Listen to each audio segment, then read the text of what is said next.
So, welcome back mga kalodi. Ito naman tayo. Magkabit tayo ng bagong solar charge controller SRMA MPPT, no? So, bale palitan ko yung lumang PWM na SCC ko, no? Yan. So, bale maximum nito ay 30 ampere, no, kung 12 volt siya ang gamitin. Pero kung 24 volt, 40 ampere siya. So yan, i-off muna natin yung breaker sa panel at battery.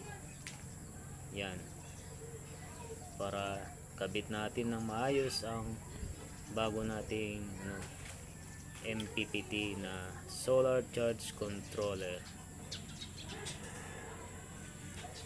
So yan, nakabit ko na. Pwede na natin i-on ang battery una dapat, no? Yan. And then yung galing sa panel na breaker. Yan. On na natin.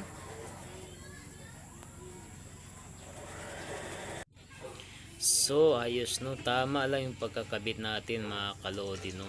Nandun na yung 13.6 volt. Yan yung galing sa battery yan. Yan. So hanggang dito lang tayo mga kalodi, no?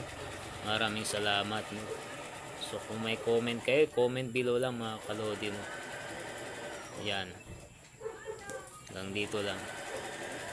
Edsoy Daddy.